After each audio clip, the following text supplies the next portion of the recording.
आजकल ठंड का सीज़न आ गया है, बच्चे बहुत ज़्यादा बीमार पड़ रहे हैं, उनके छाती में कफ़ हो रहा है या फिर वो खाँसते हैं, पूरी-पूरी रात सोते नहीं हैं। बच्चे बहुत ज़्यादा परेशान होते हैं, साथ ही हम बड़े जो हैं एकदम परेशान हो जाते हैं कि ऐसा क्या करें कि बच्चे हमारे ठीक रहें। तो आज मैं आप लोग के साथ 2 ऐसी घरेलू नुस्खे लेकर के आई हूँ जिससे आप बस बच्चे को आसानी से घर बैठे ही ठीक कर सकते हैं, बिना दवा के। बहुत ही कारगर है ये नुस्खे। बहुत ही ईज़िली बच्चे की छाती से कफ रातों-रात निकल जाती है, पता भी नहीं चलता है और बच्चे बहुत जल्दी ही ठीक होने लगते हैं। तो वीडियो के प्लीज़ लास्ट तक बने रहिएगा और जो मैं ये आप लोग के साथ शेयर करने वाली हूँ, बहुत ही असरदार है ये, बच्चे बहुत ही ज़्यादा अच्छे से ठीक हो जाते हैं। ये खुद मैंने इस्तेमाल किया है और इसका रिज़ल्ट मुझे बहुत ही अच्छा मिला है। तो सबसे पहले मैंने ले लिया है एक तड़का पैन और तड़का पैन में मैं डाल दूँगी 1 बड़ा चम्मच देसी गाय का घी। ये गाय का घी है, गाय का घी भी आप लीजिएगा और साथ ही मैं ले रही हूँ झंडू बाम, आप कोई-सा भी बाम ले सकते हैं, पतंजलि बाम या फिर विक्स वेपोरब जो आता है वो भी ले सकते हैं। और अगर आपके बच्चे छोटे हैं, 6 मंथ से कम के हैं तो आप विक्स बेबी रब का इस्तेमाल कर सकते हैं इस झंडू बाम की जगह पे। तो मैंने ले लिया है आधा छोटा चम्मच के करीब झंडू बाम और साथ ही लेंगे आधा छोटा चम्मच विक्स बेबी रब। ये जो बेबीज़ के लिए होते हैं ना तो आप इसे ज़रूर से लीजिएगा और जो अगर आपके बच्चे छोटे हों तो आप विक्स बेबी रब ही लीजिएगा, झंडू बाम को स्किप कर सकते हैं। तो अब मैंने इसमें ले लिया है आधा चम्मच के करीब विक्स बेबी रब और इन सभी को हम चढ़ा देंगे गैस पे और जो हमने कूट करके रखा था ना कपूर उसे भी हम इसमें डाल देंगे। और आप चाहे तो इस कपूर को कूटने के बजाय आप ऐसे साबुत भी डाल सकते हैं। तो इसमें हम सारे कपूर को डाल देंगे और इसे हम गैस पे गर्म होने के लिए छोड़ देंगे। तो गैस का फ्लेम मैंने ऑन कर दिया है और तड़के पैन को मैंने इसके ऊपर डाल दिया है। गैस का फ्लेम मैंने थोड़ा लो कर दिया है और इसे हम अच्छा गर्म कर लेंगे जब तक इसमें हल्का-हल्का धुआँ ना आने लगे और इसमें थोड़ी आग भी लग गई थी क्योंकि ये जो है कपूर मैंने इसमें डाला है ना, तो मैंने इसे मुँह से फूँक करके बुझा दिया था। और ये जो दवा है ना एकदम घरेलू चीज़ों से बनती है, बहुत ही ज़्यादा असरदार है, ये मैं अपने एक्सपीरियंस से बोल रही हूँ। मैं भी शुरू से ही यही इस्तेमाल करती हूँ।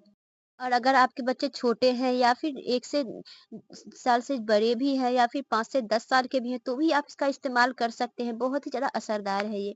अब हम क्या करेंगे ना, ये अभी हल्का गर्म है, तो गर्म में ही हम बच्चे के छाती पे लगाएँगे और इसे छाती पे अच्छे से मसल देंगे, साथ ही हम पीठ पे मसलेंगे और पीठ पे मसलने के बाद हम इसे दोनों तलवों पर लगाएँगे और जब ये ठंडी हो जाए ना, तो क्या करें ना, आप इसे एक डब्बे में स्टोर करके रख सकते हैं और जब भी आपको ज़रूरत पड़े या फिर दिन में 2 से 3 बार आप बच्चों को लगा सकते हैं और जब बच्चे का जुकाम ठीक हो जाए, तब भी आप इसे लगाते रहिए। पूरे ठंडी बच्चे को जुकाम और सर्दी छुएगी तक नहीं और ये जो कफ़ होती है ना, छाती में घर-घर की आवाज़ आती है ना, ये बहुत ही ईज़िली पिघल जाती है छाती के कफ और नाक से निकलने लगती है। आपको ये 1 से 2 दिन में ही असर दिखाना शुरू कर देगा। बहुत ही ये फ़ायदेमंद होती है। साथ ही आप अगर बच्चे के छाती पर रोज़ इस्तेमाल करते हैं तो सर्दी धीरे-धीरे छोड़ देती है और खाँसी तो एक ही रात में छोड़ देती है।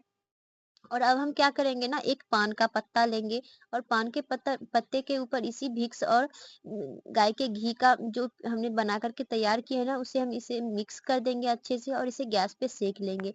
आप चाहे तो इसे तवे के ऊपर भी सेक सकते हैं, लेकिन अगर आपके पास टाइम कम हो या फिर आप तवे को गंदा नहीं करना चाहते हैं ना, तो डायरेक्ट इस तरीके से गैस के ऊपर सेक सकते हैं। तो इसे हम क्या करेंगे, इसी तरीके से सेक लेंगे और ये जो गरमा-गर्म है ना, फिर इसे हल्का-सा ठंडा करना है और हल्का जब गर्म रहे ना, तभी बच्चे के छाती पे रात को लगा देना है और बच्चे को सुला देना है।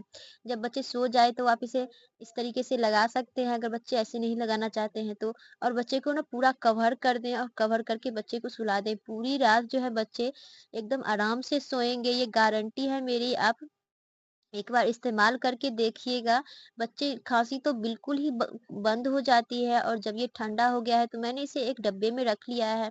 अब इसका इस्तेमाल आपको कैसे करना है ये भी मैं बता देती हूँ। तो इसे मैंने रख लिया है एक खाली डब्बे में, ये क्रीम वाला डिब्बा है जो मेरे पास खाली पड़ा था, मैंने इसे रख लिया है। अब मैं पूरी ठंडी इसका इस्तेमाल आराम से करूँगी और जब ये ठंडा होता है एकदम जेल के फ़ॉर्म में आ जाता है और जब ये और ठंडा होगा तो एकदम सख्त हो जाएगा, जैसे मोमबत्ती होता है बिल्कुल वैसा ही। तो इसका इस्तेमाल आपको कैसा करना है, तो सबसे पहले हम गैस का फ्लेम ऑन करेंगे और जब भी आप बच्चे को लगाएँ ना तो गैस को जला लें या फिर आग जो होता है ना, जो गोईठा वगैरह पे सेकते हैं, आप आग भी जला सकते हैं, लेकिन आग सभी के जहाँ यहाँ पे अवेलेबल नहीं होती है, तो आप गैस को जला लें और हाथों में थोड़ा-सा ये दवा ले लें और हाथों को इस तरीके से गर्म कर लें और गर्म हाथ को ही बच्चे के गले पे, छाती पे और पीठ पे अच्छे से आप सेंक सकते हैं और तलवे जो है तलवे पे भी अच्छे से सेंक लें। बच्चे बहुत ही सुकून से पूरी रात सोएँगे, ये मेरी गारंटी है। मैं भी हमेशा से ही अपने बेबी को इसी तरीके से अच्छे से मतलब मालिश करके रखती हूँ। पूरी ठंडी मैं इसका इस्तेमाल करती हूँ और बच्चे पूरी ठंडी एकदम आराम से रहते हैं। तो आज का ये नुस्ख़ा मेरा आप लोगों को कैसे लगे प्लीज़ मुझे बताइएगा और वीडियो पसंद आए ना तो प्लीज़ वीडियो को एक लाइक कर दीजिएगा और शेयर कर दीजिएगा ताकि छोटे-छोटे बच्चे जो हो ना, वो भी मतलब इसी तरीके से इसका इस्तेमाल कर सकें उनकी मम्मियाँ और ये बहुत ही ज़्यादा फ़ायदेमंद होती है। तो आप लोग ज़रूर से इसे शेयर कीजिएगा। Bye bye.